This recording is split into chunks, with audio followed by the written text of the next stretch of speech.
Everyone was gathered now, here in this sacred place, away from all those who'd surrounded us.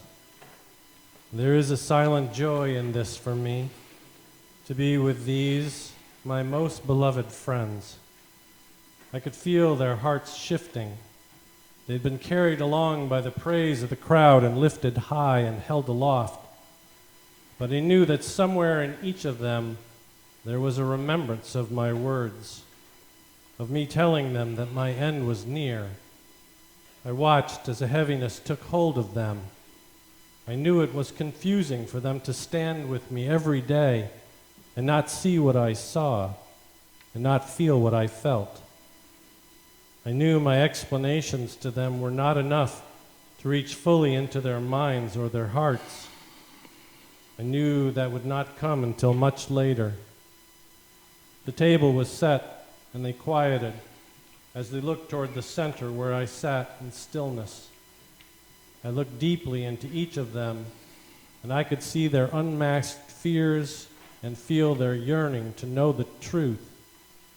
They had such strong hearts, such divine spirits, almost as pure as children. I took a basin of water and a towel and sat down in front of one of them.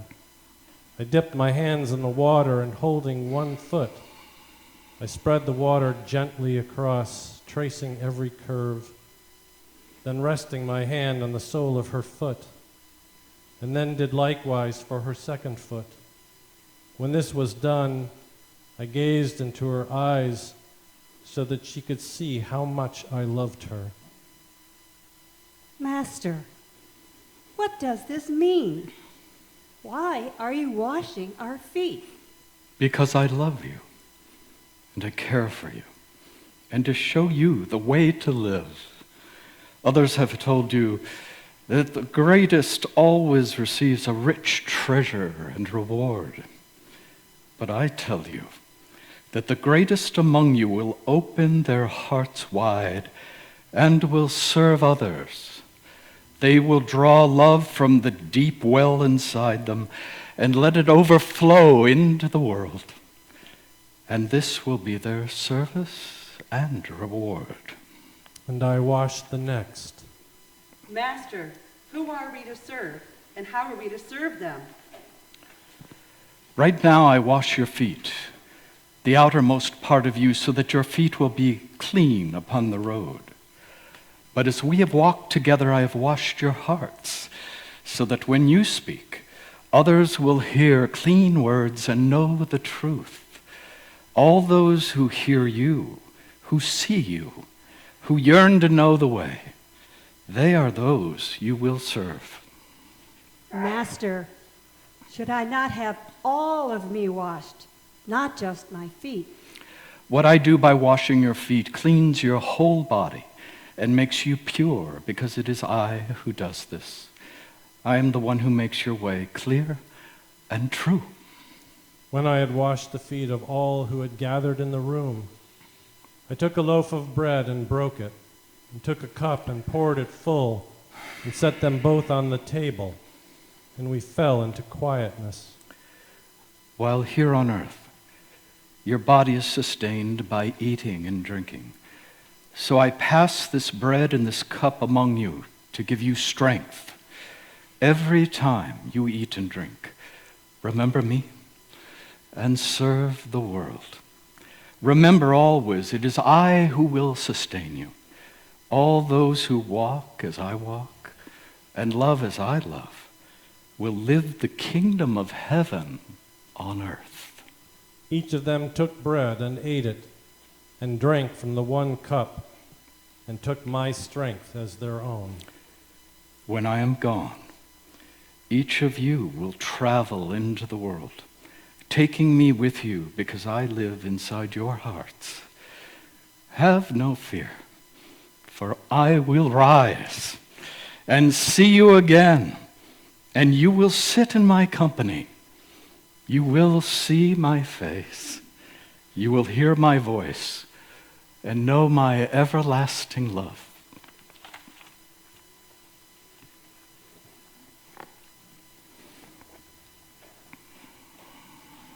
The night air is cool on our skin, and the moisture chills the earth.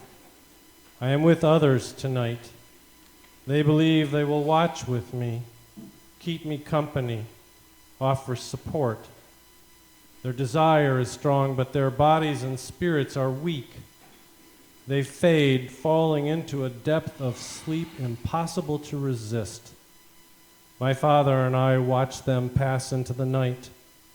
I ask them to wake and stay with me, knowing they cannot. They will remember this and again misunderstand. I did not wake them so that they would later be filled with regret. I woke them to see their eyes, to feel their love for me, to take strength from them, for what I must do is hard. I am in my Father's company, His the most glorious of arms to be held in, the rapture of all the spirits of heaven lining His arms, touching me, echoes of His love. I know His nearness, but I know too our distance tonight. There is space between us because of what I choose to do, because of the walk I need to take, the hearts I need to change. And there is unbearable pain in this moment, this separation. I always knew this moment would come. I understand the grace I need to survive. I've always known. It was always to be my choice to come here, to be among those I love, to teach, to connect, to sacrifice, to fulfill dreams, to feel the full extension of distance from my Father so that I could reach the farthest person from Him, to take their hand and lead them back. This is where I am tonight.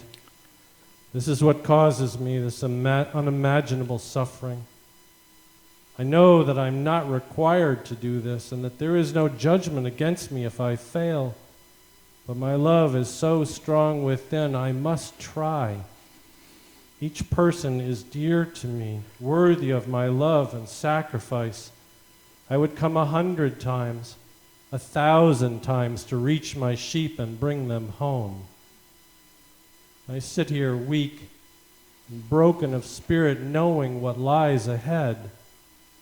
I wish this could be taken from me. I beg it to be taken from me and passed to another, to have to see the anguish on their faces as they watch, helpless. I will feel all of their pain in the days to come. Can this truly be endured? I cry out to my Father. Please do not make me do this. How can you want me to suffer this way? To see their eyes tear and their hearts break. They will think there are no tomorrows left worth living, no love worth holding. If I cry a river of tears, will you let this pass from me? I am sorry, Father. I am so weak tonight. I do not know where all my strength has gone. It's faded from me out of every pore of my body and fallen onto the earth. What strength will support me for this, my last journey? I love you, Father. I turn and you are there.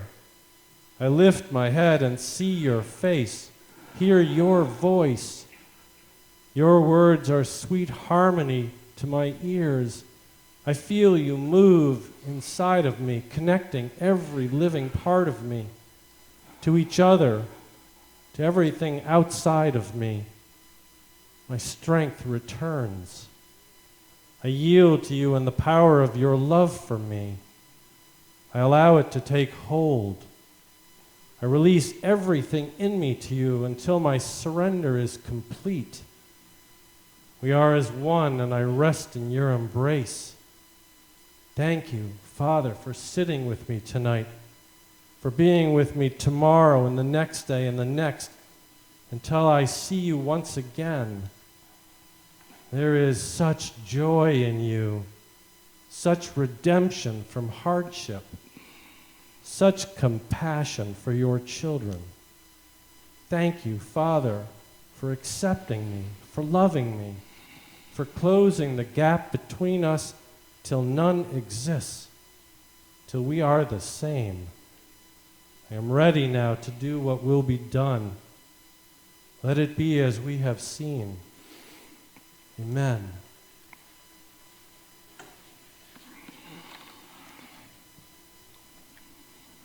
I am remembering now the time when all of my followers walked the road with me. And there came a point where I separated myself and called Judas to me. Come, let us travel this path together. I know of your devotion to me. I see it in your eyes. I hear it in your words. Tell me, who am I to you, to the world? I gazed deeply into Judas's heart that I might feel the truth. You know my answer, for you know my heart more truly than do I. You know that I love you more than anyone I've ever loved. You know I believe you are the Christ. You alone are God amongst us. Look fully into my heart and know that I speak the truth. And I did see, and did feel, and did know it was the truth. Judas, I have much to ask of you, if you are willing. You have only to say, Master, it will be done. Careful, my brother. Careful what you promise before you hear my words. Let me tell you what needs to be done, that you may truly answer me. Judas was silent, awaiting my mission. But his heart was stirring, for he already knew in a deep part of his spirit what he would be asked to do.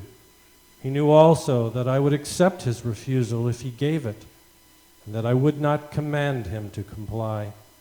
It was Judas's decision alone to make. I see it has been shown to you, and that you have labored long under its weight. And yet you are here among us. So I ask that it be clear. I ask you to do the hardest task among all those I will give to my disciples. I ask that when the time comes, that you betray me. Between us it will be by appearance only, for we are the closest of brothers. I know you possess the greatest strength, and only you can do this. It will appear to all others now and forevermore that you found cause to truly betray me, and none will question that you did it for silver pieces, even though you are the keeper of our treasure. Even though you could have had more than this at any time you chose and could have walked away from us, walked away into the dark of night. I stopped, placed my hands upon Judas' shoulders, and looked at his face and into his eyes. Brother, you have seen for yourself that my sheep need their shepherd. They see only where I go and follow. They hear my words and yet do not understand them. They see with their eyes and yet do not believe. They walk with me each day and yet hear so few words I speak. They cry out from hunger and grow weary as they walk. Their hearts yearn to know, and yet they understand none of my miracles. What will happen to my sheep when I am not here? Master, we will feed them. My heart filled with love for him. That will be others' task. I have chosen you to do something only you can do. I need you to deliver me to the high priest so that I can be born anew, so that all may see and believe. They have not taken my words into themselves, but when I rise up, they will know that death is not the end of life, but its beginning. Lord, I will do as you ask. I have seen and known this from my dreams. And now that it's upon me, I'm ready. Judas raised his arms and placed his hands upon my shoulders. He bowed his head. You know I love you more than life itself. All that you ask, I will do to glorify you. I kissed Judas on both cheeks. You will suffer greatly for this choice, but I promise you that you will be with me forever. And when the next day came, Judas did as I had asked. He found me, gathered with my other disciples in the garden, and he stood before me and kissed me gently on my face. I held Judas close so that none could hear. Glory be yours, my brother. You will pass out of this world before me, but fear not, for I will soon be with you, and that will last forever. Judas held these words in his heart, turned and walked away and found the high priest and his company. I did as I was asked, but you can keep your blood-soaked silver. And Judas threw the bag of pieces to the floor and departed. The high priest and those with him wondered what he had meant, for they did not ask anything of him. They only accepted his gift of betrayal to serve their own ends. Later, while alone, Judas felt the full weight of his actions. That he had done as his master had asked, held back none of the pain and sorrow that crushed him and broke his will to live. He cried out, and grief took over his spirit. He remembered my words when I'd said, "You will pass out of this world before me," and he knew. His decision made, Judas ended his earthly life. And whether it was minutes or days, Judas' spirit awoke to newness. My glorious, shining face gazed upon him.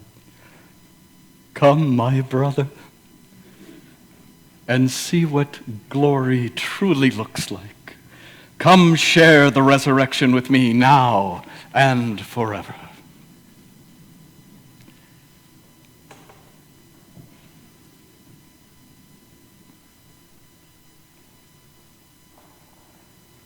And after the betrayal, they took me to the home of the high priest, that they might accuse me and make it so that all things would lead to my death. Fear was everywhere present, and all who had followed me blew away into the wind, all but one, for his path required something further. He stood afar, warming himself in the fire's glow, stood there among many others, stood in that place of danger. I could see him and feel his troubled heart, for he had sworn an oath, sworn that he would never leave me, not even if it meant his own death. He'd sworn this to me, just as all the others had done who were now gone. As the blazes grew higher, faces could be seen, and one who was there called out to him, You are one of his, are you not? You do not know what you are saying. I am not with him. It is you. We have seen you with him and with his other followers. Tormented, Peter pulled back from the fire. No, you are wrong. I do not know this man. Surely we know the truth. You speak like him, and we have seen you preaching as he does. Why do you deny it? Peter backed away still further, trying to hide in the shadows. Peter wondered, how could this be happening? How could his master have been taken? He who God called his own son, the beloved. If he is not safe, then what of me? What am I to do, and where am I to go? I am lost without him, so very lost. I am not with him. I do not know him. As Peter was speaking, in the distance, there was the sound of a rooster crowing. Peter's heart burned, and his spirit caught fire, and agony overcame him. He wept as he remembered my words that he would deny me 3 times, before the cock crowed. As with all things I had said, it came true. Bitter beyond any taste, this very truth. Peter departed from the crowd, and in his confusion, he ran toward the house of the high priest. He saw the gathering, and he saw me. He saw the tears gently running down my face, and knew they were shed for him with love and compassion, shed for him because I loved him still. And in that single moment, Peter understood. He understood it all, understood my message to the world that I always love with my whole heart. As Peter knew that he was loved beyond any failure, beyond any denial, he knew this was the message I had come to share, that everyone was precious to me, and that my love had no end. This feeling Peter would remember always. This, his own personal story about the power of love.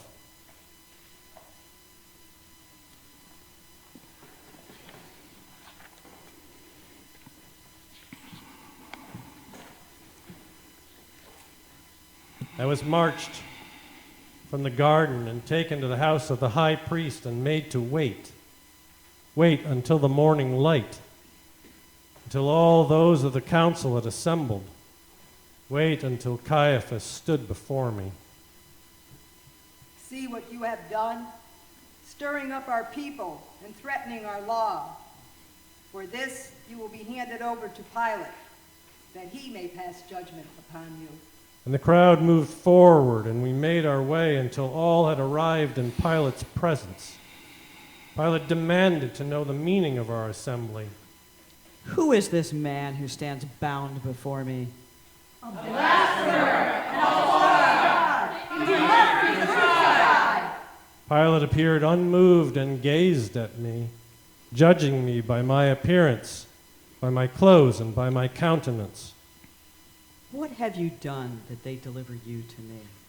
I saw his disquieted heart and knew him, knew he was like an animal caught in the jaws of a trap where no escape was possible. I said not one word in response. Speak or speak not, it is the same to me.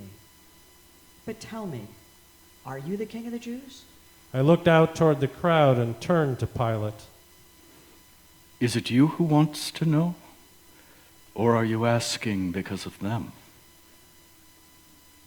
I want to know the truth, that my sentence upon you may be just.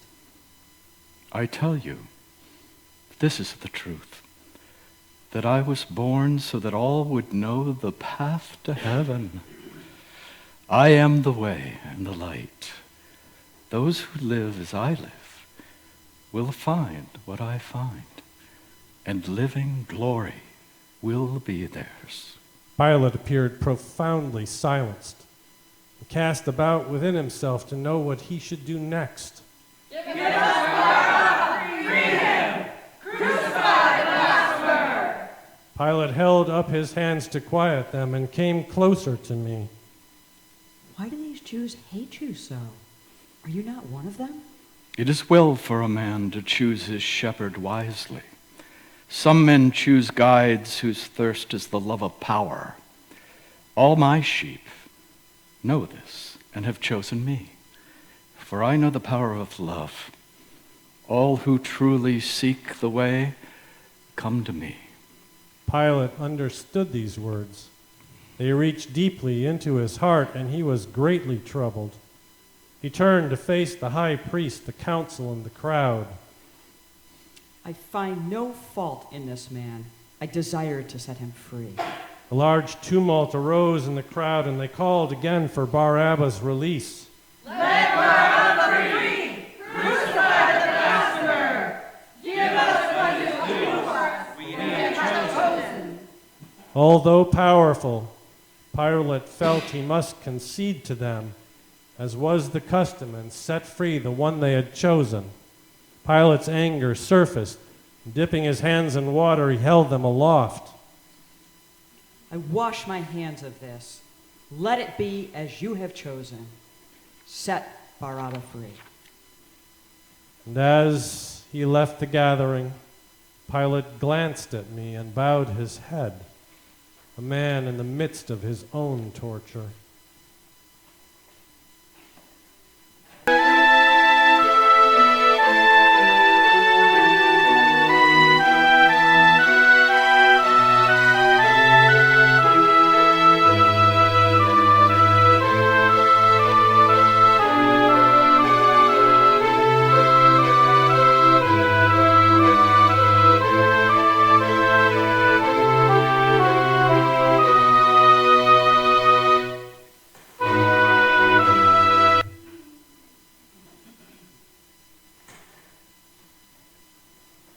And I was given over to the pain of men, the men whose hearts had long ago left them, leaving them free to release all of their harshness upon me without limit. And yet, in their desire to exalt over me, they suffered as I did, with every lash and cruel word, as they brought more pain into their lives and mine. When they had exhausted all of their strength, they dropped their whips and let me lay upon the coolness of the earth. I could feel the emptiness of their spirits, and I wept tears for them, for their lost lives. One, a man named Aaron, came over to me, grabbed my hair and pulled it back so that my face tilted up toward his. I knew he meant to mock me further, but when our eyes met, he found he could not move or speak. In that single loving moment, his heart came alive, came back fully to him. The light that had left him was born new and was fanned into full flame, and he fell down beside me and wept until he was as dry as the desert. He gazed at me beseechingly. I am so sorry, Master, so very sorry. I know I deserve nothing good, for I am a most wicked man. But please, please forgive me. I placed my hand over his heart and looked into his eyes, holding his gaze. My son, you are forgiven. Go in peace. And go show love to the world. Show them the love that I have shown you. He bowed at my feet, continuing to cry. Thank you, my Lord. This I will do all the days of my life. And another appeared beside me, and with great effort he lifted the cross I was to carry. I turned to him, and it was one I knew so well, a long ago brother to me. And the three of us moved forth, followed by those in command. As we walked, great crowds lined the road, and many were crying out in grief and pain, their hearts broken and their dreams shattered. Their tears reached inside of me, more painful than any lash could ever be. I knew all their faces, knew all their hearts, and I cried tears for them, for what they feared was lost, for their sense of despair, for their certain torment. And as I knew I would, I saw all those who were most dear to me, their sorrow, the unyielding agony. I wanted to reach out to them, to hold them, to love them, but could not, nor could they reach out and touch me. They could only follow, tortured by the truth of my placement upon the cross.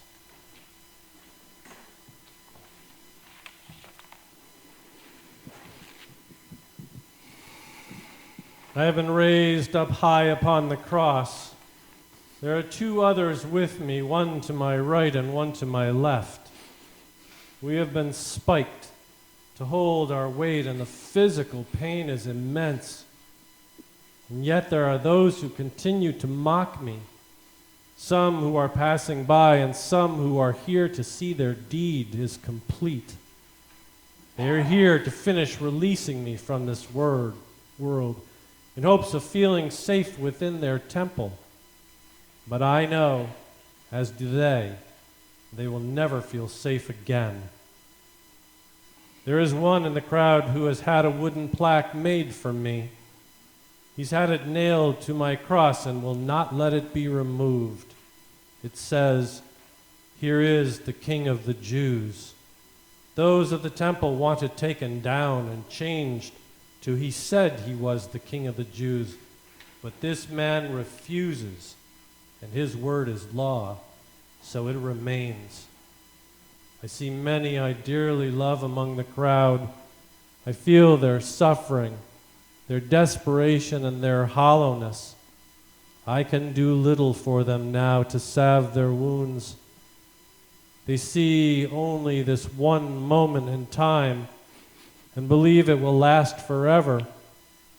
Even the most aware among them cannot see beyond this, cannot see beyond to love's triumph. Remember what I have told you, that all who live on this earth miss the mark. All who live here know fear and lose sight of love. So forgive as I forgive. For even as I am on this cross, I forgive the shortness of love in those who have placed me here. They truly do not know what they have done. And I tell you that there is a place for even such as these in my Father's house. For even these I came to love. I ask you now to do as I am doing, to love all, even those who appear unlovable. This is what I came to show you. Can you not save yourself if you are truly the Son of God? How can it be that you are here? How could you have come to this? Surely you're not who you say you are.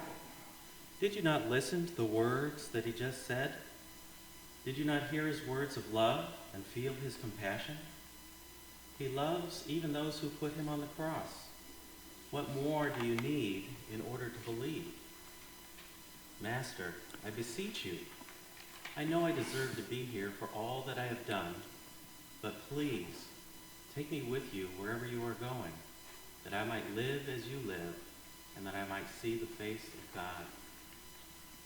It will be as you have asked, for all that truly want my love will receive it.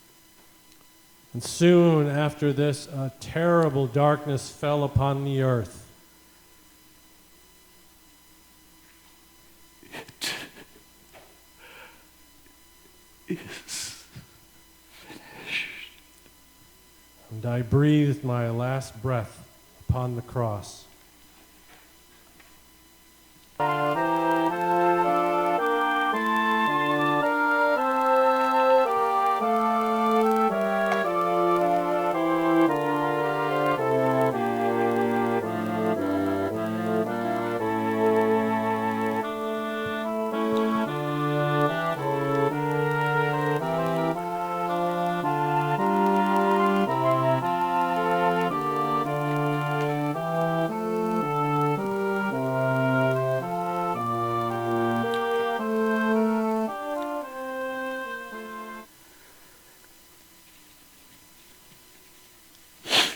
I watched from afar as the one I loved most sought after me. She approached the tomb where I had been laid, trembling with fear. Fear that I had been taken and would be lost to her forever.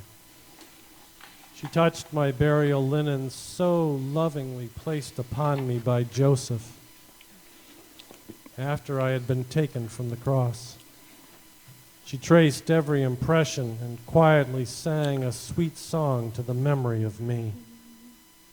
One of my angels came and spoke to her. Why do you seek the living among the dead? Her garments shone with brilliance, and Mary fell back away from her. I am searching for my master. I wish to honor and anoint him. Please, if you know where he is, please tell me. And the angel's heart opened to her. Fear not, for all is well. Your master has risen, as he told you he would. Go and seek, so that you may find him. She left, her heart quickening and her love revived. And she came and found me, and we held each other's gaze. Oh, beloved, I was so afraid. I remembered your words to us and still did not believe that you would return. Please forgive my faithlessness. You know my love for you, and you know my great joy at seeing you. You, the most precious gift to us all. Mary, there's no need for forgiveness. You have wronged no one, least of all me. Come to me, heart of my heart. And she came and we embraced. As we parted, I gently held her face in my hands, looked into her eyes, and placed the wholeness of my love deeply into her heart. And because it was her greatest desire, she came fully awake. My beloved, it is yours now to teach as I have taught, to sow ripe seeds among the many, to guide the sheep and the shepherds. To you I have given the keys to the kingdom, that all might inherit everlasting life. Know that my love for you is eternal. Remember me in each moment and in each breath. She gazed at me, and tears fell from her eyes and down her cheeks. I will do as you say. I will be mother to all and servant wherever I stand. I will feel you in each moment and remember you in each breath. You, my master and my beloved. Go now and tell the others. Tell them I will meet them on the road. Remind them of my words and my promises and my love for them. She leaned back into me. I will do as you ask. I will tell them, and their hearts will rejoice. Then Mary and the others with her departed, running that they might bring my good news to all who loved me.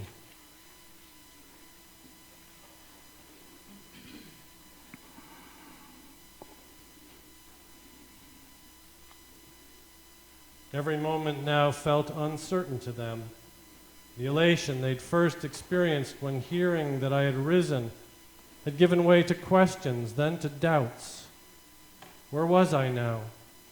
Would I still lead them, teach them, love them? Every fear rose to the surface inside them, threatening to drown them. What would it take to survive?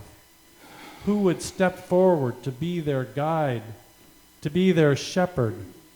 So many questions leading to so much confusion. And they recalled, had I not told them, I would see them again. But when? It was always so hard for them to understand me and to follow where I led. They were walking along the road now toward Galilee. They had spread out into groups and become separated from one another. Even in this, they could not stay together. Each of them wondered what was to become of them now.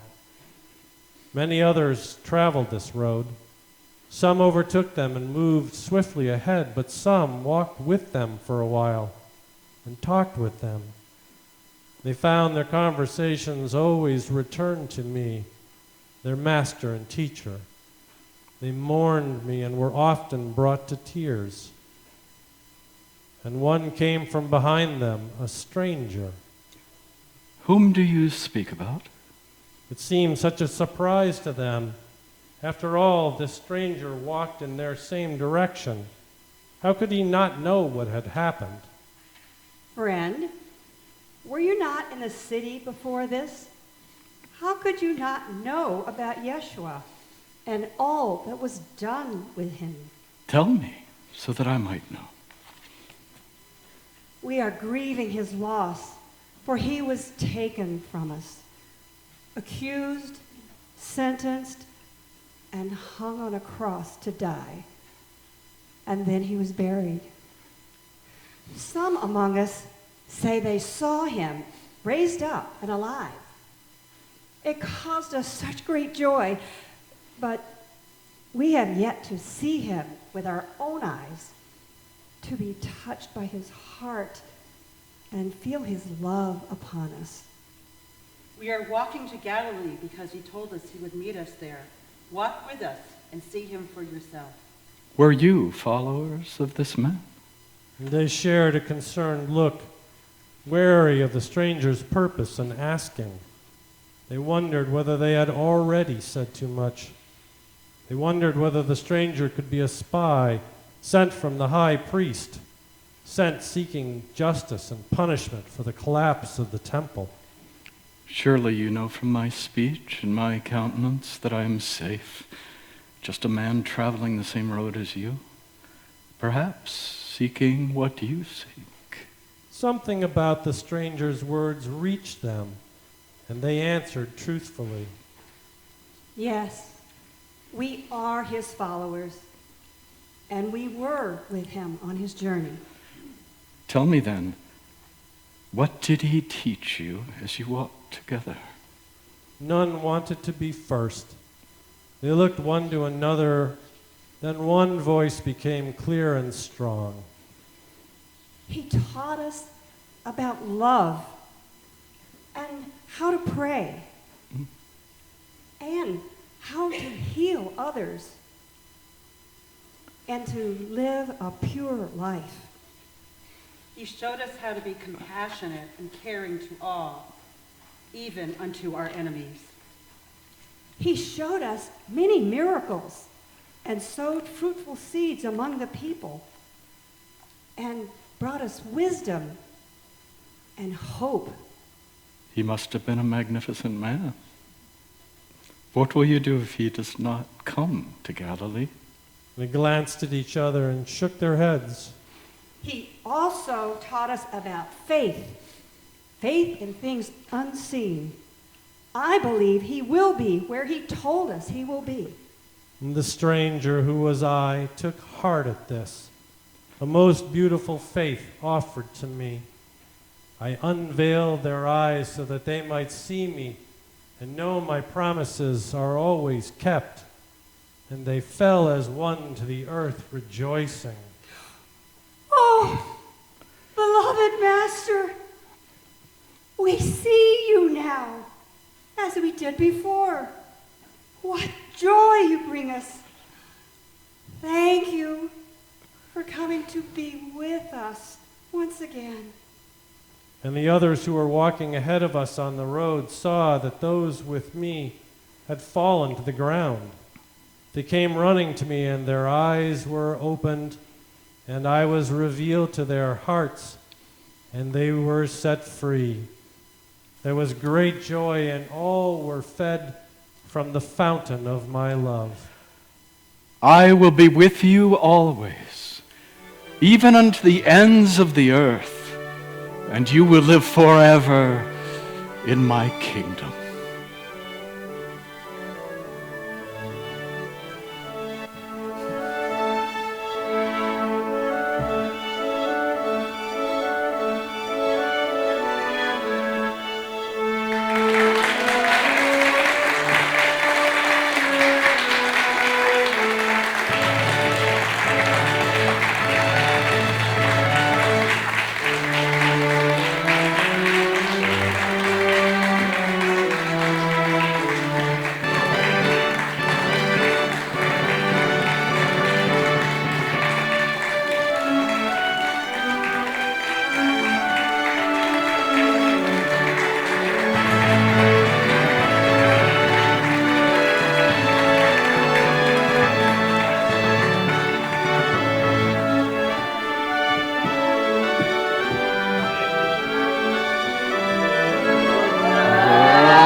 Oh, you did?